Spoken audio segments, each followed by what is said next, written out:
ഞങ്ങളും ക്രൂശിക്കപ്പെട്ട ക്രിസ്തുവിനെ പ്രസംഗിക്കുന്നു. യേശുക്രിസ്തുവിൻ്റെ അതിപരിശുദ്ധമായ നാമം മഹത്വപ്പെടുമാറാകട്ടെ. ദൈവവചനം ശ്രദ്ധിക്കുന്ന എല്ലാ പ്രിയപ്പെട്ടവർക്കും യേശുക്രിസ്തുവിൻ്റെ ധന്യമായ നാമത്തിൽ എൻ്റെ എളിയ വന്ദനം. നമുക്കിന്നത്തെ ചിന്തയ്ക്കായിട്ട് ദൈവവചനത്തിൽ നിന്ന് എബ്രായ ലേഖനം 11 അധ്യായം 6 വാക്യം നമുക്ക് വായിച്ച് കേൾക്കാം. എന്നാൽ വിശ്വാസം കൂടാതെ ദൈവത്തെ പ്രസാദിപ്പിപ്പാൻ കഴിയുന്നതല്ല. എന്നാൽ വിശ്വാസം കൂടാതെ ദൈവത്തെ പ്രസാദിപ്പിപ്പാൻ കഴിയുന്നതല്ല. ദൈവത്തിൻ്റെ അടുക്കൽ വരുന്നവൻ ദൈവമുണ്ട് എന്നും ദൈവത്തിൻ്റെ അടുക്കൽ വരുന്നവൻ ദൈവമുണ്ട് എന്നും തന്നെ അന്വേഷിക്കുന്നവർക്ക് പ്രതിഫലം കൊടുക്കുന്നുവെന്നും വിശ്വസിക്കേണ്ടതല്ലോ. തന്നെ അന്വേഷിക്കുന്നവർക്ക് പ്രതിഫലം കൊടുക്കുന്നു എന്നും വിശ്വസിക്കേണ്ടതല്ലോ. വിശ്വാസം, ക്രിസ്തീയ ജീവിതത്തിൻ്റെ അടിസ്ഥാനം വിശ്വാസമാണ്. വിശ്വാസമില്ലെങ്കിൽ നമുക്ക് ദൈവത്തിൽ നിന്നൊന്നും പ്രാപിക്കാൻ കഴിയുകയില്ല. ക്രിസ്തീയ ജീവിതത്തിൽ നമുക്ക് ജയകരമായി മുമ്പോട്ട് പോകാൻ കഴിയുകയില്ല. ക്രിസ്തീയ ജീവിതത്തിൻ്റെ അടിസ്ഥാനം വിശ്വാസമാണ്. എന്താണ് വിശ്വാസം എന്ന് പറയുന്നത്? എബ്രായ ലേഖനം 11 അധ്യായം 1 വാക്യത്തിൽ അപ്പോസ്തലൻ പറയുന്നുണ്ട്, വിശ്വാസം എന്നതോ ആശിക്കുന്നതിൻ്റെ ഉറപ്പും കാണാത്ത കാര്യങ്ങളുടെ നിശ്ചയവുമാകുന്നു. അതാണ് വിശ്വാസം എന്ന് പറയുന്നത്. ആശിക്കുന്നതിൻ്റെ ഉറപ്പ്, കാണാത്ത കാര്യങ്ങളുടെ നിശ്ചയം. പ്രിയപ്പെട്ടവരെ, വിശ്വാസം ലഭിക്കുക എന്ന് പറയുന്നത് അത് ദൈവത്തിൻ്റെ ഒരു കൃപയാണ്, ദൈവത്തിൻ്റെ സൗജന്യ ദാനമാണ്. വിശ്വാസം നമുക്ക് എങ്ങനെ കിട്ടും? റോമാലേഖനത്തിൽ അപ്പോസ്തലൻ പറയും 10 അധ്യായത്തിൽ, വിശ്വാസം കേൾവിയാലും കേൾവി ക്രിസ്തുവിൻ്റെ വചനത്താലും വരുന്നു. ദൈവവചനം നാം മുടങ്ങാതെ വായിക്കുകയും കേൾക്കുകയും ചെയ്യുമ്പോഴാണ് നമുക്ക് ദൈവത്തിലുള്ളതായ വിശ്വാസം വരുന്നത്, ദൈവം എന്നെ സ്നേഹിക്കുന്നു എന്നുള്ളതായ വിശ്വാസം വരുന്നത്, ദൈവം എന്നെ കരുതുന്നു എന്നുള്ളതായ വിശ്വാസം വരുന്നത്, ദൈവം എനിക്ക് വേണ്ടി ക്രൂശിൽ മരിച്ചു എന്നുള്ളതായ ഒരു വിശ്വാസം നമുക്ക് ലഭിക്കുന്നത് ദൈവവചനം കേൾക്കുന്നതിൽ കൂടിയാണ്. നാം ആരിലാണ് വിശ്വസിക്കേണ്ടത്? ദൈവിക വാഗ്ദത്ത പ്രകാരം സ്ത്രീയുടെ സന്തതിയായി ഈ ഭൂമിയിലേക്ക് ജനിച്ച് ഒരു പൂർണ്ണ മനുഷ്യനും പൂർണ്ണ ദൈവവുമായി 33.5 വർഷക്കാലം ഈ ഭൂമിയിൽ ജീവിച്ച് തൻ്റെ അടുക്കൽ വരുന്നവരെ എല്ലാവരെയും ആശ്വസിപ്പിച്ച് എല്ലാവർക്കും അവരുടെ ആവശ്യങ്ങൾ നിറവേറ്റിക്കൊടുത്ത്, കുഷ്ഠരോഗികൾക്ക് അവർക്ക് സൗഖ്യം കൊടുത്ത്, കുരുടന് കണ്ണുകാഴ്ച കൊടുത്ത്, ചെകിടിന് കേൾവി കൊടുത്ത്, മരിച്ചവരെ ഉയർപ്പിച്ച് തൻ്റെ അടുക്കൽ വരുന്നവരെ എല്ലാവരെയും ആശ്വസിപ്പിച്ച് ഈ ഭൂമിയിൽ 33.5 വർഷം ജീവിച്ച് അവസാനത്തെ 3.5 വർഷക്കാലം പരസ്യ ശുശ്രൂഷ ചെയ്ത് അവസാനം കാൽവറിയിൽ മരിച്ച് യോസേഫിൻ്റെ കല്ലറയിൽ അടക്കപ്പെട്ട് 3-ാം നാൾ ഉയർത്തെഴുന്നേറ്റ് ജീവിക്കുന്ന ആ ജീവനുള്ള ക്രിസ്തു, അവൻ വീണ്ടും തൻ്റെ മക്കളെ ചേർക്കുവാൻ, തൻ്റെ വിശുദ്ധ മണവാട്ടി സഭയെ ചേർക്കുവാൻ വീണ്ടും വരുന്നവനായ ക്രിസ്തു, ഇവനിലാണ് നാം വിശ്വസിക്കേണ്ടത്. ജീവനുള്ള ക്രിസ്തുവിലാണ് നാം വിശ്വസിക്കേണ്ടത്. അവൻ വിശ്വാസത്തിൻ്റെ നായകനും പൂർത്തി വരുത്തുന്നവനുമാണ്. വിശ്വാസത്തിൻ്റെ നായകനും പൂർത്തി വരുത്തുന്നതിനുമായ ക്രിസ്തുവിലാണ് നാം വിശ്വസിക്കേണ്ടത്. നമ്മുടെ അടിസ്ഥാനം ക്രിസ്തുവിലായിരിക്കണം. നമ്മുടെ ആശ്രയം ക്രിസ്തുവിലായിരിക്കണം. നാം പ്രാർത്ഥിക്കേണ്ടത് ക്രിസ്തുവിനോടായിരിക്കണം. ക്രിസ്തുവാണ് നമ്മുടെ പ്രാർത്ഥനകൾക്ക് മറുപടി തരുന്നത്. ക്രിസ്തുവാണ് നമുക്ക് വേണ്ടി ക്രൂശിൽ മരിച്ചവൻ. ക്രിസ്തുവാണ് നമ്മുടെ രക്ഷകൻ. യേശു ക്രിസ്തുവാണ് നമ്മെ വീണ്ടെടുത്തവൻ. അവനിലാണ് നാം ആശ്രയിക്കേണ്ടത്, അവനിലാണ് നാം വിശ്വസിക്കേണ്ടത്, അവനെയാണ് നാം പിൻപറ്റേണ്ടത്, അവൻ്റെ മുഖത്തേക്കാണ് നാം നോക്കേണ്ടത്, അവനോടാണ് നാം പ്രാർത്ഥിക്കേണ്ടത്. അവനാണ് നമ്മെ സഹായിക്കാൻ മതിയായവൻ. ഈ ഭൂമിയിൽ നമ്മെ സഹായിക്കാൻ ഒരു മനുഷ്യനും സാധ്യമല്ല. താൽക്കാലികമായ സഹായങ്ങൾ ചെയ്തു എന്ന് വന്നേക്കാം. എന്നാൽ ശാശ്വതമായി നമ്മെ സഹായിക്കുവാനും നിത്യമായി നമ്മെ രക്ഷിക്കുവാനും നിത്യനരകത്തിൽ നമ്മെ വീണ്ടെടുക്കുവാനും നിത്യജീവൻ്റെ അവകാശം നമുക്ക് തരുവാൻ കഴിവുള്ളവൻ കർത്താവായ യേശുക്രിസ്തു മാത്രം. അവനിൽ നാം വിശ്വസിക്കുക, അവനിൽ നാം ആശ്രയിക്കുക. വിശ്വാസം, ക്രിസ്തുവിലുള്ളതായ വിശ്വാസം. നാം അബ്രഹാമിൻ്റെ ജീവിതത്തിലെ വിശ്വാസത്തിൻ്റെ പ്രത്യേകതകളെക്കുറിച്ചാണ് നാം ചില മുമ്പുള്ളതായ അവസരങ്ങളിൽ നാം ചിന്തിച്ചത്. അബ്രഹാമിൻ്റെ ജീവിതത്തിലെ വിശ്വാസം, അബ്രഹാമിൻ്റെ ജീവിതത്തിലെ വിശ്വാസത്തിൻ്റെ പ്രത്യേകത എന്താണ്? ഒന്നാമത്തെ അബ്രഹാമിൻ്റെ വിശ്വാസത്തിൻ്റെ പ്രത്യേകത, ദൈവ വിളിയിലുള്ളതായ ഒരു വിശ്വാസം അബ്രഹാമിനുണ്ടായിരുന്നു. ജീവനുള്ള ദൈവം എന്നെ വിളിച്ചു. ഞാൻ വിഗ്രഹാരാധിയായിരുന്നു, ഈ ലോകത്തിൻ്റെ അടിമയായിരുന്നു, ഞാൻ പിശാചിൻ്റെ വകയായിരുന്നു. എന്നാൽ ആ വിഗ്രഹാരാധി ആയിരുന്നതായ സമയത്ത്, എനിക്ക് ഒരു ആത്മീയ പാരമ്പര്യവും ഇല്ലാതിരുന്ന സമയത്ത് ജീവനുള്ള ദൈവം അവനെന്നെ വിളിച്ചു. ഒന്നാമത്തെ വിശ്വാസം അതാണ് അബ്രഹാമിൻ്റെ. അബ്രഹാമിൻ്റെ രണ്ടാമത്തെ വിശ്വാസം എന്താണ്? എനിക്ക് വേണ്ടി സ്വർഗത്തിലെ ദൈവം ഒരു നഗരം ഒരുക്കുന്നുണ്ട്. ആ നഗരത്തിൽ എന്നെ എത്തിക്കാൻ വേണ്ടിയിട്ടാണ് അവൻ എന്നെ വിളിച്ചത്. ദൈവം ശില്പിയായി നിർമ്മിച്ചതും അടിസ്ഥാനങ്ങളുള്ളതുമായ ഒരു നഗരം. അതുകൊണ്ടാണ് അബ്രഹാം ഈ ഭൂമിയിൽ അന്യനും പരദേശിയുമായിട്ട് ജീവിച്ചത്. അബ്രഹാം കൂടാരങ്ങളിൽ പാർത്തത്. അബ്രഹാമിന് ലക്ഷ്യം ഈ ലോകമായിരുന്നില്ല. അബ്രഹാമിനൊരു നിത്യ പാർപ്പിടമുണ്ട് എന്ന് ഒരു വിശ്വാസം അബ്രഹാമിന് ലഭിച്ചിരുന്നു. ഒരു സ്വർഗീയ നഗരത്തെക്കുറിച്ചുള്ളതായ ഒരു കാഴ്ചപ്പാട്, ദൈവം ശില്പിയായി നിർമ്മിച്ചതും അടിസ്ഥാനങ്ങളുള്ളതുമായൊരു നഗരം. അതാണ് അബ്രഹാമിൻ്റെ രണ്ടാമത്തെ വിശ്വാസം. അബ്രഹാമിൻ്റെ മൂന്നാമത്തെ വിശ്വാസത്തിൻ്റെ പ്രത്യേകത എന്താണ്? ദൈവിക വാഗ്ദത്തങ്ങളിലുള്ളതായ വിശ്വാസം. ദൈവം അബ്രഹാമിനെ വിളിച്ചപ്പോൾ ദൈവം അനേകം വാഗ്ദത്തങ്ങൾ ദൈവം നൽകി അബ്രഹാമിന്. ഈ വാഗ്ദത്തങ്ങളെല്ലാം ദൈവം എനിക്ക് തരുമെന്നും അത് നിവർത്തിപ്പാൻ അവൻ വിശ്വസ്തനാണെന്നും ഉള്ളതായൊരു വിശ്വാസം അബ്രഹാമിനുണ്ടായിരുന്നു. അബ്രഹാമിൻ്റെ നാലാമത്തെ വിശ്വാസം എന്താണ്? ദൈവം സർവശക്തനാണെന്നുള്ളൊരു വിശ്വാസം. ദൈവം അബ്രഹാമിനെ 75-ാമത്തെ വയസ്സിലാണ് വിളിക്കുന്നത്. എന്നാൽ ദൈവം കൊടുത്ത വാഗ്ദത്തങ്ങളൊന്നും 25 വർഷമായിട്ടും നിറവേറിയിട്ടില്ല. എങ്കിലും അബ്രഹാമിന് ഒരു വിശ്വാസമുള്ളിലുണ്ട്. ചിലപ്പോൾ ഭാരപ്പെട്ടു പോയിട്ടുണ്ട്, ചിലപ്പോൾ നിരാശ വന്നിട്ടുണ്ട്. എങ്കിലും അബ്രഹാമിൻ്റെ ഉള്ളിൽ വളരെ ദൃഢമായൊരു വിശ്വാസമുണ്ട്.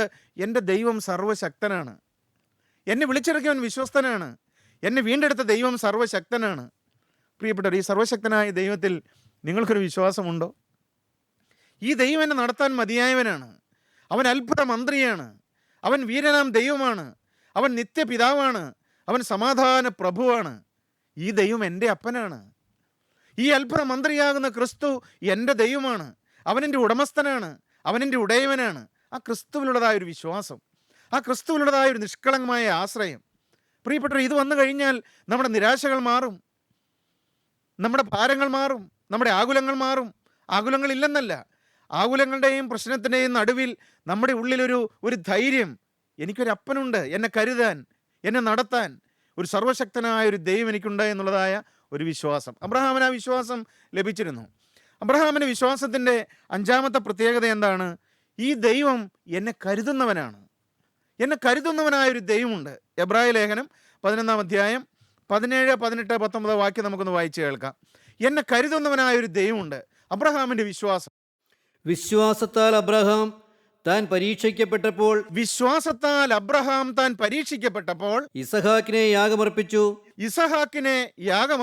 ഇസഹാക്കിൽ നിന്ന് ജനിക്കുന്നവർ നിന്റെ സന്തതി എന്ന്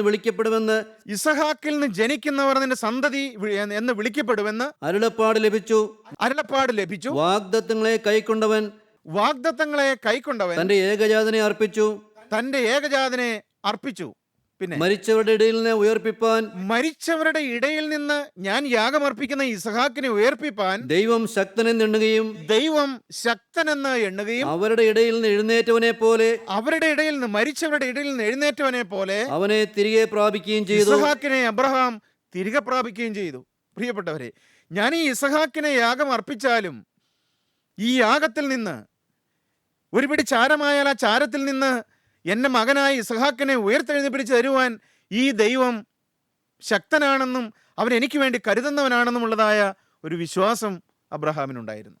പ്രിയപ്പെട്ടവരെ, നമുക്കറിയാം അബ്രഹാമിൻ്റെ ജീവചരിത്രം. എന്തെല്ലാം അത്ഭുതങ്ങൾ കൂടിയാണ് ദൈവം അബ്രഹാമിന് നടത്തിയത്. ഏതാണ്ട് 100 വയസ്സായപ്പോഴാണ് ദൈവം അബ്രഹാമിന് കൊടുത്തതായ വാഗ്ദത്തം നിറവേറുന്നത്.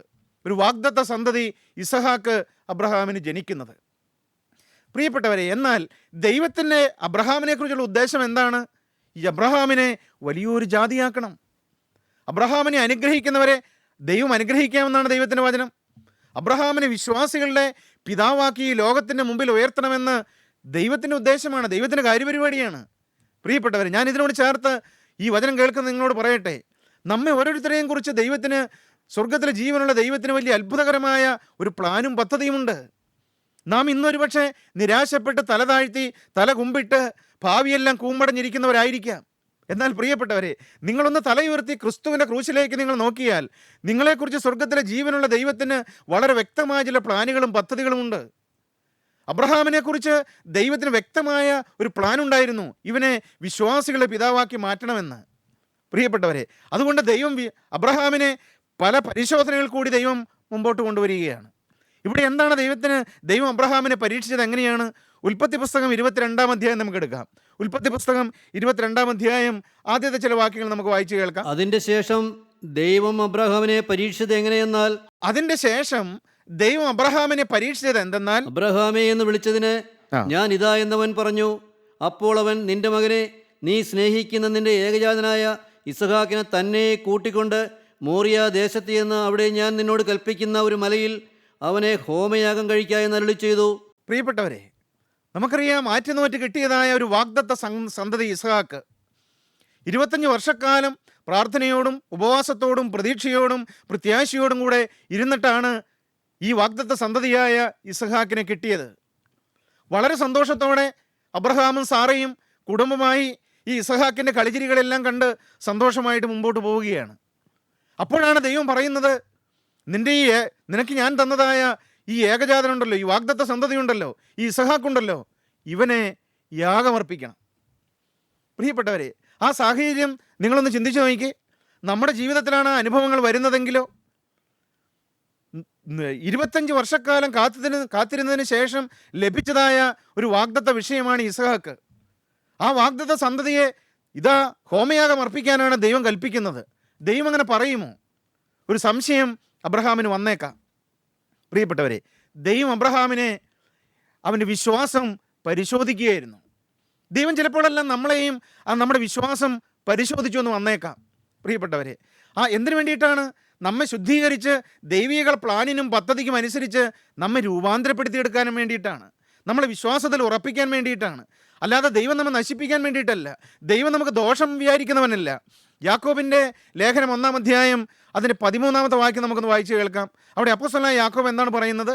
യാക്കോബിൻ്റെ ലേഖനം 1-ാം അധ്യായം 13-ാമത്തെ വാക്യം. പരീക്ഷിക്കപ്പെടുമ്പോൾ ഞാൻ ദൈവത്താൽ പരീക്ഷിക്കപ്പെടുന്നുവെന്ന് ആരും പറയരുത്. ഇവിടെ അപ്പോസ്തലനായ യാക്കോബ് പറയുകയാണ്, നാം പരീക്ഷയിൽ അകപ്പെടുമ്പോൾ ഞാൻ ദൈവത്താൽ പരീക്ഷിക്കപ്പെടുന്നു എന്ന് നാം ആരും പറയരുത്. ദൈവം ദോഷങ്ങളാൽ പരീക്ഷിക്കപ്പെടാത്തവനാകുന്നു. പ്രിയപ്പെട്ടവരെ, ദൈവം ദോഷങ്ങളാൽ പരീക്ഷിക്കുന്നവനല്ല നമ്മെ.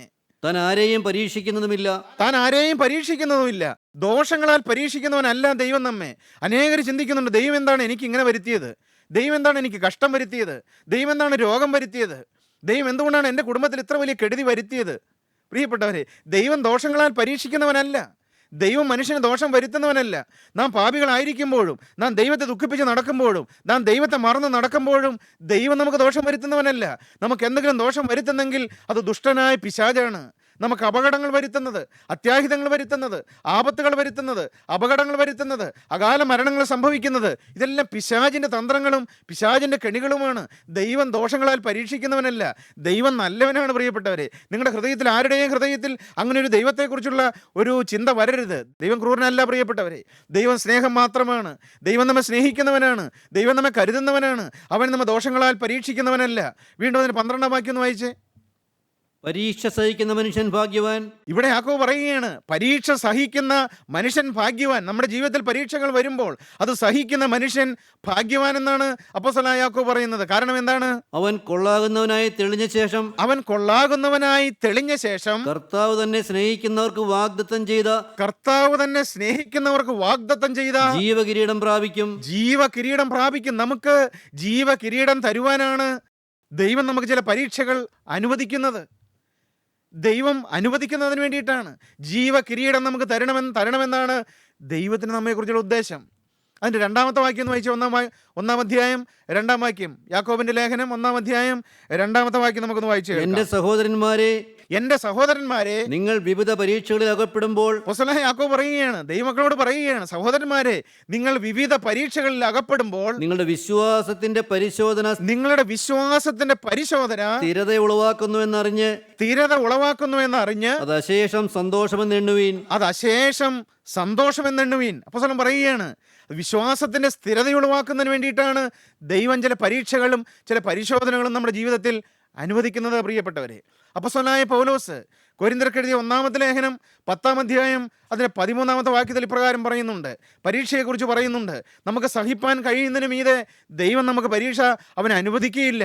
നമുക്ക് വായിച്ചു കേൾക്കാം. മനുഷ്യർക്ക് നടപ്പല്ലാത്ത പരീക്ഷ നിങ്ങൾക്ക് നേരിട്ടിട്ടില്ല. പ്രിയപ്പെട്ടവരെ, വിവിധ പരീക്ഷകൾ കൂടി മുൻപോട്ട് പോകുന്നവരാരെങ്കിലും ഉണ്ടോ? ദുഃഖങ്ങളിൽ കൂടി മുമ്പോട്ട് പോകുന്നവരാരെങ്കിലും ഉണ്ടോ? വേദന വിഷയങ്ങൾ കൂടി മുമ്പോട്ട് പോകുന്നവരാരെങ്കിലും ഉണ്ടോ? പിശാചിന്റെ കെണികളിൽപ്പെട്ട് അലയുന്നവരും വലയുന്നവരും ആരെങ്കിലും ഈ വാക്കുകൾ കേൾക്കുന്നുണ്ടോ? ദൈവത്തിന്റെ വാഗ്ദത്തം എന്താണ്? ദൈവത്തിന്റെ വചനം എന്താണ്? ഒന്നുകൂടെ നമുക്കത് വായിച്ചു കേൾക്കാം. മനുഷ്യർക്ക് നടപ്പല്ലാത്ത പരീക്ഷ നിങ്ങൾക്ക് നേരിട്ടിട്ടില്ല. പ്രിയപ്പെട്ടവരെ, ദൈവം പറയുകയാണ്, അപ്പോസ്തലനായ പൗലോസിൽ കൂടി പറയുകയാണ്, മനുഷ്യർക്ക് നടപ്പല്ലാത്ത പരീക്ഷ നിങ്ങൾക്ക് നേരിട്ടിട്ടില്ല. ദൈവം വിശ്വസ്തൻ, വിശ്വസ്തൻ. ദൈവം വിശ്വസ്തനാണ്. ഏത് കാര്യത്തിലാണ് ദൈവം വിശ്വസ്തൻ? നിങ്ങൾക്ക് കഴിയുന്നതിന് മീതെ പരീക്ഷ നേരിടുവാൻ ദൈവം സമ്മതിക്കാതെ നിങ്ങൾക്ക് സഹിപ്പാൻ കഴിയേണ്ടതിന് പരീക്ഷയോടുകൂടി അവൻ പോക്കുവഴിയും ഉണ്ടാക്കും. പരീക്ഷയോടുകൂടെ ദൈവം നമുക്കൊരു പോക്കുവഴിയും തരും. പ്രിയപ്പെട്ടവരെ, വിശ്വാസികളായ ദൈവമക്കൾക്ക് അത് അനുഭവമല്ലേ? പരീക്ഷകളും പരീക്ഷണങ്ങളും പരിശോധനകളും വിശ്വാസികളുടെ ജീവിതത്തിൽ അനിവാര്യമാണ്. എന്തിനു വേണ്ടിയിട്ട്? നമ്മുടെ വിശ്വാസത്തിൻ്റെ പരിശോധന സ്ഥിരത ഉളവാക്കുന്നു എന്നറിഞ്ഞ് ജീവകിരീടം നമുക്ക് ദൈവം തരുവാൻ ചില പരീക്ഷകളും ചില പരീക്ഷണങ്ങളും ചില പരിശോധനകളെല്ലാം ദൈവം നമുക്ക് തന്നു എന്ന് വന്നേക്കാം, അനുവദിച്ചു എന്ന് വന്നേക്കാം. പ്രിയപ്പെട്ടവർ, എന്നാൽ നമുക്ക് നടപ്പല്ലാത്ത പരീക്ഷ, നമുക്ക് സഹിക്കാൻ കഴിയുന്നതിന് മീതെയുള്ള പരീക്ഷ ദൈവം നമുക്ക് അനുവദിക്കുകയില്ല. മാത്രമല്ല, പരീക്ഷയോടുകൂടെ ദൈവം പോക്കുവഴിയും തരുന്നവനാണ്. പ്രിയപ്പെട്ടവരെ, സത്യമല്ലേ ഇത്? നമുക്ക് വേണ്ടി കരുതുന്നവനായ ഒരു ദൈവത്തെ നിങ്ങൾ അനുഭവിച്ചിട്ടില്ലേ? ഈ ദൈവം വിശ്വസ്തനല്ലേ? പരീക്ഷയോടുകൂടി എത്രയോ പോക്കുവഴികളാണ് ദൈവം തന്നത്. എത്രയെത്ര അപകടങ്ങൾ വന്നു, എത്രയെത്ര ആപത്തുകൾ വന്നു, എത്രയെത്ര അത്യാഹിതങ്ങൾ സംഭവിച്ചു. പക്ഷെ എല്ലാറ്റിനും ദൈവം ഒരു പോക്കുവഴി തന്നില്ലേ? ദൈവം ഒരു നീക്കുപോക്ക് തന്നില്ലേ? കടബാധ്യതയിൽ വലഞ്ഞതായ സമയങ്ങൾ നമ്മുടെ ജീവിതത്തിലില്ലേ? എന്നാൽ ദൈവം ഒരു പോക്കുവഴി തന്നില്ലേ? നമ്മുടെ ഹൃദയം വേദനിച്ചതായ ചില വഴിമുട്ടിയതായ ചില സന്ദർഭങ്ങൾ നമ്മുടെ ജീവിതത്തിൽ വന്നില്ലേ? എന്ത് ചെയ്യേണ്ടുവെന്ന് ചിന്തിച്ചതായ ചില സാഹചര്യങ്ങൾ കൂടി നാം കടന്നു പോകേണ്ടി വന്നില്ലേ? എന്നെ സഹായിക്കാൻ ആരുമില്ലല്ലോ, എനിക്കൊരു ഒത്താശ തരാൻ ആരുമില്ലല്ലോ, എനിക്ക് വേണ്ടി റെക്കമെൻഡേഷൻ ചെയ്യാൻ ആരുമില്ലല്ലോ, എന്നെ സഹായിക്കാനും എൻ്റെ ഈ വേദന കാണാനും എനിക്ക് ആരുമില്ലല്ലോ എന്നോർത്ത് വേദനിച്ചതായ ചില സമയങ്ങളില്ലേ? എന്നാൽ ആ സമയത്ത് നമ്മെ ഓടി വന്ന് സഹായിച്ച ഒരു ജീവനുള്ള ദൈവമില്ലേ? പ്രിയപ്പെട്ട സഹോദരൻ, നിനക്കത് അനുഭവമല്ലേ? പ്രിയപ്പെട്ട സഹോദരി, നിൻ്റെ അനുഭവമല്ലേ ഇത്? പരീക്ഷയോടുകൂടെ അവൻ പോക്കുവഴി നിനക്ക് തന്നിട്ടില്ലേ? രോഗസൗഖ്യം ലഭിച്ചവരില്ലേ? പ്രിയപ്പെട്ടവരെ, തീർന്നു പോയി എന്ന് വിചാരിച്ചതായ സാഹചര്യങ്ങളിൽ നിൻ്റെ അടുക്കലേക്ക് ഓടി ഇറങ്ങി വന്ന് നിന്നെ താങ്ങിയതായ ഒരു കരത്തെ സഹോദര നിനക്ക് ഓർമ്മയില്ലേ? ഈ ദൈവം കരുതുന്നവനല്ലേ? പ്രിയപ്പെട്ടവരെ, ഈ ദൈവം വിശ്വസ്തനാണ്, ഈ ദൈവം നല്ലവനാണ്, ഈ ദൈവം കരുതുന്നവനാണ്. ഒരു പരീക്ഷ അബ്രഹാമിൻ്റെ ജീവിതത്തിൽ കൊണ്ടുവരികയാണ്. തൻ്റെ ഏകജാതനായ മകനെ യാഗമർപ്പിക്കാൻ ദൈവം അബ്രഹാമിനോട് പറയുകയാണ്. പ്രിയപ്പെട്ടവരെ, ഒരു ദിവസം രാവിലെ അബ്രഹാമും ഈ വാഗ്ദത്ത സന്തതിയായ ഇസ്ഹാക്കുമായിട്ട് യാഗമർപ്പിക്കാൻ വേണ്ടി ഇറങ്ങിത്തിരിക്കുകയാണ്. പ്രിയപ്പെട്ടവരെ, അപ്പോൾ എബ്രഹാമിൻ്റെ നെഞ്ചി പിളരുന്നതായ ഒരു ചോദ്യം അബ്രഹാമിൻ്റെ മകൻ്റെ വായിൽ നിന്ന് കേൾക്കാം. നമുക്ക് 22-ാം അധ്യായം 6-7 വാക്യം നമുക്കൊന്ന് വായിച്ച് കേൾക്കാം. അബ്രഹാമിൻ്റെ ഏകജാതനായ മകനും മോറിയ മലയിലേക്ക് യാഗത്തിന് വേണ്ടി പുറപ്പെടുകയാണ്. ആ യാത്രയിൽ അബ്രഹാമിൻ്റെ ഹൃദയം പിളർന്നതായ ഒരു ചോദ്യം ഈ ഇസഹാക്ക് ചോദിക്കുകയാണ്. എന്താണ് ആ ചോദ്യം? അബ്രഹാം ഹോമയാഗത്തിനുള്ള വിറകെടുത്തു തൻ്റെ മകനായ ഇസഹാക്കിൻ്റെ ചുമലിൽ വെച്ചു. തീയും കത്തിയും താൻ എടുത്തു. ഇരുവരും ഒന്നിച്ചു നടന്നു. അപ്പോൾ ഇസഹാക്ക് തന്റെ അപ്പനായ അബ്രഹാമിനോട്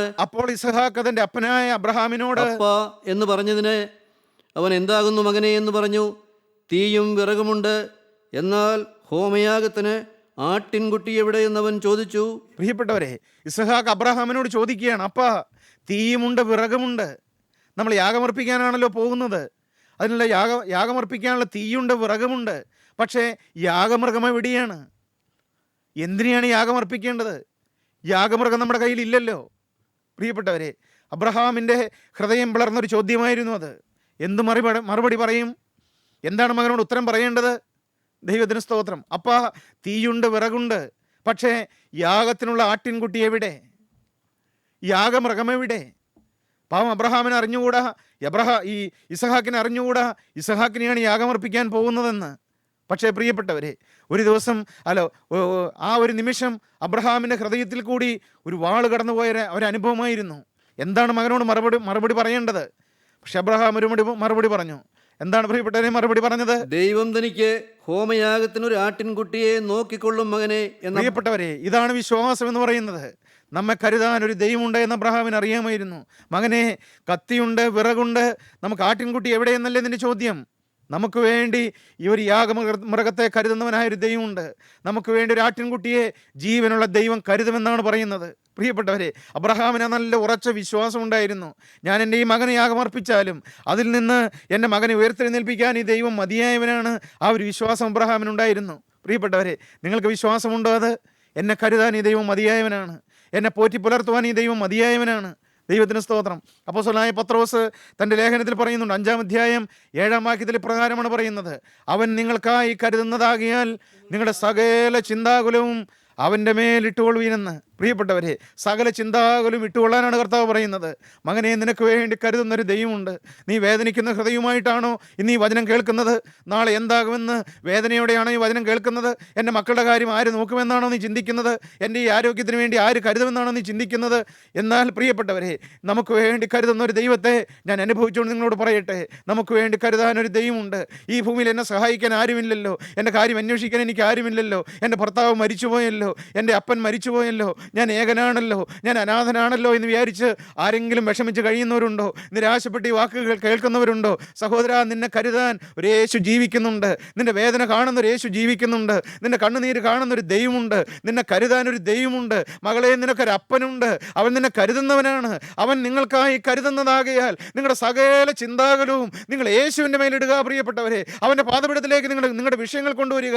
അവൻ നിങ്ങൾക്ക് വേണ്ടി കരുതുന്നവനാണ്. നിങ്ങളുടെ രോഗത്തിന് അവൻ പരിഹാരം തരുന്നവനാണ്. നിങ്ങളുടെ കടബാധ്യതയ്ക്ക് അവൻ പരിഹാരം തരുന്നവനാണ്. പാപത്തിൽ വലയുന്നവരാരെങ്കിലും ഉണ്ടോ? സഹോദരൻ, നിന്റെ പാപത്തിന് യേശു പരിഹാരം വരുത്തി കഴിഞ്ഞു. അവൻ നിനക്ക് വേണ്ടി കരുതി കഴിഞ്ഞു. അവൻ നിന്നെ സ്നേഹിക്കുന്നവനാണ്. നിന്റെ ഭാര വിഷയങ്ങളെല്ലാം നീ യേശുവിൻ്റെ മുമ്പിലേക്ക് കൊണ്ടുവരിക. അവൻ നിങ്ങൾക്ക് വേണ്ടി കരുതുന്നവനാണ്. പ്രിയപ്പെട്ടവരെ, അപ്പോസ്തലനായ പത്രോസ് സ്വന്തം ജീവിതത്തിലെ അനുഭവത്തിൽ നിന്നാണ് പറഞ്ഞത്. അവൻ നിങ്ങൾക്കായി കരുതുന്നതാകയാൽ നിങ്ങളുടെ സകല ചിന്താകുലവും അവൻ്റെ മേലിട്ട് കൊള്ളുവീനെന്ന്. പ്രിയപ്പെട്ടവരെ, ഈ ബലഹീനായ എൻ്റെ ജീവിതത്തിലെ ഒരു അനുഭവം ഞാൻ നിങ്ങളോട് പറയാം. ദൈവത്തിന് സ്തോത്രം. ഇന്നേക്ക് ഏതാണ്ട് 1 വർഷങ്ങൾക്ക് മുമ്പ് എൻ്റെ പ്രിയപ്പെട്ട ഭാര്യയ്ക്ക് ഒരു ക്യാൻസർ രോഗം വന്നു. എന്നാൽ ക്യാൻസറാണെന്ന് ഞങ്ങൾക്കറിയാൻ കഴിഞ്ഞില്ല. അതിൻ്റേതായ പ്രയാസങ്ങളോ ബുദ്ധിമുട്ടുകളോ ഒന്നും ഉണ്ടായിരുന്നില്ല. എന്നാൽ ചില പ്രയാസങ്ങൾ വന്നപ്പോൾ ഡോക്ടറെ ചെന്ന് കണ്ടു. ഡോക്ടറെ കണ്ടു കഴിഞ്ഞപ്പോഴാണ് ഇത് എത്രയും പെട്ടെന്ന് സർജറി ചെയ്യണം, ഇത് വളരെ വളരെ പ്രയാസമേറിയ ഘട്ടത്തിലേക്ക് പോവുകയാണ് എന്ന് പറഞ്ഞു. അത് ക്യാൻസറാണെന്ന് ഡോക്ടർ ഞങ്ങളോട് നേരിട്ട് പറഞ്ഞില്ലെങ്കിലും പറയാതെ പറഞ്ഞു ഇത് ക്യാൻസറാണ് എന്ന്. പ്രിയപ്പെട്ടവരെ, ഞങ്ങൾ ആദ്യം ആകെ ഒന്ന് പതറിപ്പോയി, ഒന്ന് വിഷമിച്ചു പോയി, ഒന്ന് പ്രയാസപ്പെട്ട് പോയെങ്കിലും ദൈവത്തിന് സ്തോത്രം, ഞങ്ങളെ വീണ്ടെടുത്തവനായ ക്രിസ്തുവിൻ്റെ മുഖത്തേക്ക് നോക്കുവാൻ ഞങ്ങൾക്ക് ദൈവം ഭാഗ്യം തന്നു. പ്രിയപ്പെട്ടവരെ, ഈ ദൈവം എത്ര വിശ്വസ്തനാണ്, ഈ ദൈവം എത്ര നല്ലവനാണ്. ഞാൻ ഓർക്കുകയാണ്, ഞാൻ എൻ്റെ 22ാമത്തെ വയസ്സിൽ എൻ്റെ ജീവിതം ഞാൻ യേശുക്രിസ്തുവിന് വേണ്ടി സമർപ്പിച്ചത് വെറുതെയായി പോയില്ലല്ലോ എന്ന് ഞാൻ ചിന്തിക്കുകയാണ്. അത് നഷ്ടമായി പോയില്ലല്ലോ. കാരണം അന്ന് മുതൽ, എൻ്റെ 22ാമത്തെ വയസ്സ് മുതൽ എന്നെ കരം പിടിച്ച് നടത്തുന്നവനായ ഒരു ജീവനുള്ള ദൈവത്തെ എനിക്കറിയാൻ. പ്രിയപ്പെട്ടവരെ, ഞാൻ തികഞ്ഞവനായി എന്നല്ല, ഞാൻ പൂർണ്ണനായി എന്നല്ല, പക്ഷേ എന്നെ കരുതുന്നവനായ ഒരു ദൈവം. ദൈവത്തിന് സ്തോത്രം. അത് ഈ ക്യാൻസർ രോഗത്തിന് ചികിത്സയെല്ലാം തുടങ്ങുന്നതിന് മുൻപ് അതിന് ബയോപ്സിയുടെ റിസൾട്ട് വന്നു. എന്നാൽ പ്രിയപ്പെട്ടവരെ, ജീവനുള്ള ദൈവം അത്ഭുതം പ്രവർത്തിക്കുന്നവനാണ്. ആ ബയോപ്സിയുടെ റിസൾട്ട് വന്നപ്പോൾ റിസൾട്ട് നെഗറ്റീവായിരുന്നു. ദൈവത്തിന് സ്തോത്രം. പ്രിയപ്പെട്ടവരെ, ഞങ്ങൾ കൺസൾട്ട് ചെയ്തതായ ഡോക്ടർ പറഞ്ഞു 100% ഉറപ്പായിട്ട് ഇതൊരു ക്യാൻസർ രോഗമാണ് എന്ന്. എന്നാൽ പ്രിയപ്പെട്ടവരെ, ഞങ്ങൾ 100% വിശ്വസിക്കുന്നു, ജീവനുള്ളവനായ ദൈവം ക്യാൻസർ രോഗത്തെ, പോസിറ്റീവായിരുന്ന ക്യാൻസർ രോഗത്തെ ദൈവം നെഗറ്റീവാക്കി തന്നു. ദൈവം നമുക്ക് വേണ്ടി കരുതുന്നവനാണ്. പ്രിയപ്പെട്ടവരെ, ഞാനും എൻ്റെ ഭാര്യയും ഇന്ന് സമാധാനത്തോടെ കുടുംബമായിട്ട് യേശുക്രിസ്തുവിനെ ആരാധിച്ച് ഞങ്ങൾ കഴിയുകയാണ്. ദൈവം കരുതുന്നവനാണെന്ന് പറയാൻ വേണ്ടിയിട്ടാണ് ഞാനിത് പറഞ്ഞത്. നമുക്ക് വേണ്ടി കരുതുന്ന ഒരു ദൈവമുണ്ട്. നമുക്ക് വേണ്ടി ഇതാ എല്ലാം ചെയ്തു തരുന്നവനായ ഒരു ദൈവമുണ്ട്. നമ്മുടെ കണ്ണുനീര് കാണുന്നവനായ ഒരു ദൈവമുണ്ട്. നാം വേദനിച്ച് നമ്മുടെ മുറിയിൽ, നമ്മുടെ പ്രാർത്ഥനാ മുറിയിൽ, നമ്മുടെ കുടുംബത്തിൽ ഇരുന്നു കൊണ്ട് എൻ്റെ അപ്പാ എന്ന് വിളിക്കുമ്പോൾ നമ്മുടെ ആവശ്യങ്ങൾ അറിയുന്നവനായ ഒരു ജീവനുള്ള ദൈവമുണ്ട്. പ്രിയപ്പെട്ടവരെ, ഈ ദൈവം വിശ്വസ്തനാണ്. ഈ ദൈവം നല്ലവനാണ്. 37-ാം സങ്കീർത്തനത്തിൽ ദാവീദ് പറഞ്ഞു, ഞാൻ ബാലനായിരുന്നു, ഞാൻ വൃദ്ധനായി തീർന്നു. ദൈവത്തിന് സ്തോത്രം. നീതിമാൻ തുണയില്ലാതിരിക്കുന്നതും അവൻ്റെ സന്തതി ആഹാരം ഇരക്കുന്നതും ഞാൻ കണ്ടിട്ടില്ല. പ്രിയപ്പെട്ടവരെ, ദാവീദിൻ്റെ അനേക വർഷങ്ങളിലെ ജീവിത അനുഭവമാണ് ദാവീദ് പറയുന്നത്. 37-ാം സങ്കീർത്തനം 25-ാമത്തെ വാക്യം നമുക്കൊന്ന് വായിച്ച് കേൾക്കാം. എന്താണ് ദാവീദ് പറയുന്നത്? ഞാൻ ബാലനായിരുന്നു, വൃദ്ധനായി തീർന്നു, നീതിമാൻ തുണയില്ലാതിരിക്കുന്നതും അവൻ്റെ സന്തതി ആഹാരം ഇരക്കുന്നതും ഞാൻ കണ്ടിട്ടില്ല. ദാവീദ് പറയുകയാണ്, ഞാൻ ബാലനായിരുന്നു, ഞാൻ വൃദ്ധനായി തീർന്നു, നീതിമാൻ തുണയില്ലാതിരിക്കുന്നതും അവൻ്റെ സന്തതി ആഹാരം ഇരക്കുന്നതും ഞാൻ കണ്ടിട്ടില്ല. 34-ാം സങ്കീർത്തനം 10-ാം വാക്യത്തിൽ ദാവീദ് പറയുന്നുണ്ട്, ബാലസിംഹങ്ങളും ഇരകിട്ടാതെ വിശന്നിരിക്കും, യഹോവയെ അന്വേഷിക്കുന്നവർക്കോ ഒരു നന്മയ്ക്കും കുറവില്ല. പ്രിയപ്പെട്ടവരെ, ഞാൻ യേശുക്രിസ്തുവിന് വേണ്ടി ജീവിതം സമർപ്പിക്കപ്പെട്ട ഒരു ദൈവവൈതലാണെങ്കിൽ, ഞാൻ വീണ്ടും ജനിച്ചൊരു ദൈവവൈതലാണെങ്കിൽ, ഞാൻ രക്ഷിക്കപ്പെട്ടൊരു ദൈവവൈതലാണെങ്കിൽ, ഞാൻ മാനസാന്തരപ്പെട്ടൊരു ദൈവവൈതലാണെങ്കിൽ, എൻ്റെ ജീവിതം ഞാൻ യേശുക്രിസ്തുവിന് വേണ്ടി കൈമാറിയ ഒരു ദൈവവൈതലാണെങ്കിൽ, സഹോദര, നിന്റെ ചെറുതും വലുതുമായ എല്ലാ കാര്യങ്ങൾക്കും വേണ്ടി നിന്നെ കരുതാൻ ഈ ദൈവം വിശ്വസ്തനാണ്. ഈ ദൈവം മതിയായവനാണ്. ഈ ദൈവം നിന്നെ മറന്നു കളയുന്നവനല്ല. അവൻ നിന്നെ നരയ്ക്കുവോളം ചുമക്കാമെന്നാണ് അവൻ്റെ ദൈവത്തിന് വചനം പറയുന്നത്. നരയ്ക്കുവോളം എന്നെ ചുമക്കുന്നൊരു ദൈവമുണ്ട്. ബാല്യത്തിൽ നമ്മെ കരുതുന്നൊരു ദൈവമുണ്ട്. വൃദ്ധതയിലും വാർദ്ധക്യത്തിലും നമ്മെ കരുതുന്നവനായൊരു ദൈവമുണ്ട്. ഈ ദൈവം നല്ലവനല്ലേ? ദാവീദ് പറയുകയാണ്, ബാലസിംഹങ്ങളും ഇരകിട്ടാതെ വിശന്നിരിക്കും, യഹോവയെ അന്വേഷിക്കുന്നവർക്കോ ഒരു നന്മയ്ക്കും കുറവില്ല. പ്രിയപ്പെട്ടവരെ, ഇത് ഈ വചനം കേൾക്കുന്ന ദൈവമക്കളുടെ അനുഭവമല്ലേ? പ്രതിസന്ധികളും പ്രതികൂലങ്ങളും വരില്ല എന്നല്ല ഞാൻ പറഞ്ഞത്, രോഗങ്ങൾ വരില്ലെന്നല്ല ഞാൻ പറഞ്ഞത്. ഇതെല്ലാം ഉള്ളപ്പോഴും ഇതിൻ്റെ എല്ലാം മധ്യത്തിൽ ഒരു നീക്കുപോക്ക് തന്ന്, ഒരു പോംവഴി തന്ന് നമ്മൾ സമാധാനത്തോടെ നടത്തുന്ന ഒരു ദൈവമുണ്ട്. ദൈവമക്കൾക്കില്ലേ ആപത്തുകൾ, അനർത്ഥങ്ങളില്ലേ? ദാവീദ് തന്നെ പറയുന്നുണ്ട്, നീതിമാന്റെ അനർത്ഥങ്ങൾ അസംഖ്യമാകുന്നു, നീതിമാന്റെ അനർത്ഥങ്ങൾ അസംഖ്യമാകുന്നു, പക്ഷേ അവ എല്ലാറ്റിൽ നിന്നും യഹോവനെ വിടുവിക്കുന്നു. അവനെ വിടുവിക്കാൻ ഒരു ദൈവമുണ്ട്, അവനെ കാക്കാൻ ഒരു ദൈവമുണ്ട്. പ്രിയപ്പെട്ടവരെ, മത്തായിയുടെ സുവിശേഷം 6-ാം അധ്യായം 26-ാമത്തെ വാക്യം നമുക്ക് വായിച്ച് കേൾക്കാം. അവിടെ നമ്മുടെ കർത്താവ് എന്നാണ് പറയുന്നത്. മത്തായിയുടെ സുവിശേഷം 6-ാം അധ്യായം 26-ാമത്തെ വാക്യം. നമ്മെ കരുതുന്ന ദൈവം, നമുക്ക് വേണ്ടി കരുതുന്നൊരു ദൈവം. ആകാശത്തിലെ പറവകളെ നോക്കുവീൻ. കർത്താവ് ചോദിക്കുകയാണ്, ആകാശത്തിലെ പറവകളെ നിങ്ങൾ നോക്കൂ. അവ വിതയ്ക്കുന്നില്ല, കൊയ്യുന്നില്ല, കളപ്പുരയിൽ കൂട്ടിവെക്കുന്നതുമില്ല. എങ്കിലും സ്വർഗസ്ഥനായ നിങ്ങളുടെ പിതാവ് അവയെ പുലർത്തുന്നു. അവയേക്കാൾ നിങ്ങൾ ഏറ്റവും വിശേഷതയുള്ളവരല്ലോ. പറവകളെ പുലർത്തുന്നവനായ ദൈവം. 30-ാമത്തെ വാക്യം വായിക്കും. 30-ാമത്തെ വാക്യം. ഇന്നുള്ളതും നാളെ അടുപ്പിലിടുന്നതുമായ വയലിലെ പുല്ലിനെ ദൈവം ഇങ്ങനെ ചമയിക്കുന്നുവെങ്കിൽ അല്പവിശ്വാസികളെ നിങ്ങൾ എത്രയധികം. പ്രിയപ്പെട്ടവരെ, നമ്മെ കരുതുന്ന ദൈവം ചോദിക്കുകയാണ്, വയലിലെ പുല്ലിനെ കരുതുന്നവനായ ദൈവം അല്പവിശ്വാസികളെ നിങ്ങളെ എത്രയധികമെന്ന്. 33-ാമത്തെ വാക്യം കൂടെ നമുക്ക് വായിച്ചു കേൾക്കാം. മുമ്പേ അവന്റെ രാജ്യവും നീതിയും അന്വേഷിപ്പീൻ. പ്രിയപ്പെട്ടവരെ, നമ്മൾ എന്താണ് ചെയ്യേണ്ടത്? നമ്മെ ഈ ദൈവം കരുതാൻ നമ്മൾ എന്താണ് ചെയ്യേണ്ടത്? മുമ്പേ അവന്റെ രാജ്യവും നീതിയും അന്വേഷിപ്പീൻ, അതോടുകൂടെ ഇതൊക്കെയും നിങ്ങൾക്ക് കിട്ടും. അതോടുകൂടെ നമുക്ക് വേണ്ടതെല്ലാം കർത്താവ് തരും. പ്രിയപ്പെട്ടവരെ, നമുക്ക് എന്താണ് വേണ്ടതെന്ന് ദൈവത്തിനറിയാം. നമ്മൾക്ക് എന്തോരം വേണമെന്ന് ദൈവത്തിനറിയാം. നമുക്ക് എപ്പോഴാണ് വേണ്ടതെന്ന് ദൈവത്തിനറിയാം. നമുക്ക് എന്താണ് വേണ്ടത്, എത്രത്തോളം വേണം, എന്ന് വേണം, എപ്പോൾ വേണം, ഇതെല്ലാം ദൈവത്തിനറിയാം. പ്രിയപ്പെട്ടവരെ, നമ്മൾ കരുതുന്നവനായൊരു ദൈവമുണ്ട്. ദൈവത്തിന് സ്തോത്രം. നമുക്ക് വേണ്ടി കരുതിയവനായൊരു പിതാവായ ദൈവമുണ്ട്. കാൽവറിയിൽ നമുക്ക് വേണ്ടി ഒരു ഊനമില്ലാത്ത കുഞ്ഞാടിനെ കരുതിയൊരു ദൈവമുണ്ട്. മോറിയ മലയിൽ അബ്രഹാമിന് വേണ്ടി ഒരു യാഗമൃഗത്തെ കരുതിയവനായൊരു ദൈവമുണ്ട്. ദൈവത്തിന് സ്തോത്രം. പ്രിയപ്പെട്ടവരെ, നമുക്ക് വേണ്ടി കാൽവറിയുടെ മലമുകളിൽ ഒരു ഊനമില്ലാത്ത കുഞ്ഞാടിനെ കരുതിയവനായൊരു പിതാവായ ദൈവം. ദൈവത്തിന് സ്തോത്രം. നമ്മുടെ പാപത്തിന് പരിഹാരത്തിന് വേണ്ടി, നാം മരിക്കേണ്ടതിന് പകരമായിട്ട് നമുക്ക് വേണ്ടി സ്വർഗത്തിലെ ദൈവം ഒരു ദൈവ കുഞ്ഞാടിനെ കരുതി. അവനത്രേ കർത്താവായ യേശു ക്രിസ്തു. അവൻ നമുക്ക് വേണ്ടി മരിച്ചതുകൊണ്ടാണ് ഞാനിന്ന് സമാധാനത്തോടെ ജീവിക്കുന്നത്. അവൻ എനിക്ക് വേണ്ടി മരിച്ചതുകൊണ്ടാണ്, എനിക്ക് പകരമായി യേശു ക്രിസ്തു ഒരു യാഗമൃഗത്തെ പോലെ കാൽവറിയിൽ മരിച്ചതുകൊണ്ടാണ് ഞാനിന്ന് ജീവനോടെ നിങ്ങളുടെ മുമ്പിൽ നിൽക്കുന്നത്. ഞാൻ ഈ ദൈവത്തിന് വചനം നിങ്ങളോട് പറയുന്നത്. പ്രിയപ്പെട്ടവരെ, നമുക്ക് വേണ്ടി കരുതുന്നൊരു ദൈവമുണ്ട്. നിങ്ങൾക്ക് ആ ദൈവത്തിൽ വിശ്വാസം വരുന്നുണ്ടോ? ഉണ്ടെങ്കിൽ അവൻ്റെ മുമ്പാകെ നമ്മുടെ കണ്ണുകളെ നടക്കാം. നമുക്ക് ക്രൂശിലേക്ക് ഒരു നിമിഷം ഒന്ന് നോക്കാം. നമുക്ക് വേണ്ടി പിതാവായ ദൈവം ഒരു ഊനമില്ലാത്ത കുഞ്ഞാടിനെ നമുക്ക് വേണ്ടി കരുതി. അവൻ നമുക്ക് വേണ്ടി ഒരു യാഗമൃഗത്തെ പോലെ ക്രൂശിൽ മരിച്ചു. അവൻ്റെ തിരുരക്തം നമുക്ക് വേണ്ടി അവൻ ഊറ്റി തന്നു. അവൻ നമ്മെ വീണ്ടെടുത്തു. അവൻ നമ്മുടെ പാപത്തിന് പരിഹാരം തന്നു. അവൻ നമ്മളെ നിത്യനരകത്തിൽ നിന്ന് വീണ്ടെടുത്തു. അവൻ നമുക്ക് നിത്യജീവന്റെ അവകാശം തന്നു. അവൻ നമ്മുടെ ശാപങ്ങളെ മുറിച്ചു തന്നു. പ്രിയപ്പെട്ട ദൈവത്തിലെ, നീ ക്രൂശിന്റെ ചൂട്ടിലേക്ക് വരിക. നമുക്ക് വേണ്ടി യാഗമായി തീർന്ന ക്രിസ്തുവിന്റെ പാദപീഠത്തിലേക്ക് നീ ഓടി വരിക. നിന്റെ ജീവിതം നീ അവിടെ സമർപ്പിക്കുക. നിനക്ക് വേണ്ടി കരുതുന്ന യേശുവിനെ നിനക്ക് ക്രൂശിൻ ചൂട്ടിൽ കാണാം. ആ ക്രൂശിൻ ചൂട്ടിലേക്ക് ഓടി വന്ന് നിന്റെ ജീവിതമോട് അർപ്പണം ചെയ്യുക. അവന് വേണ്ടി നിന്റെ ജീവിതം സമർപ്പിക്കുക. നീ പാപത്തോട് യാത്ര പറയുക. നിന്റെ ഹൃദയം തുറന്ന് യേശുവിനെ വിളിക്കുക. നീ യേശുവിനോട് വാക്ക് പറയുക. എനിക്ക് വേണ്ടി കാൽവറിയിൽ യാഗമായി തീർന്ന യേശുവേ, ഇന്നു മുതൽ ഞാൻ നിന്റെ അടിമ. കരുണയുള്ള ഞങ്ങളുടെ സ്വർഗീയ പിതാവേ, ഞങ്ങൾക്ക് വേണ്ടി കരുതുന്ന സ്വർഗീയ സ്നേഹത്തിനായി ഞങ്ങൾ നിന്നെ സ്തുതിക്കുന്നു. ഈ വചനം കേട്ട മക്കളെ എവിടെ അനുഗ്രഹിക്കണമേ. ഞങ്ങളെല്ലാവരെയും അവിടുത്തെ രാജ്യത്തിന് വേണ്ടി ഒരുക്കണമേ. നിന്റെ രണ്ടാമത്തെ വരവിന് വേണ്ടി ഞങ്ങൾ ഒരുക്കണമേ. ഈ വചനം കേട്ട എല്ലാവരെയും അനുഗ്രഹിക്കണമേ. യേശു ക്രിസ്തുവിൻ്റെ അതിപരിശുദ്ധമായ നാമത്തിൽ തന്നെ.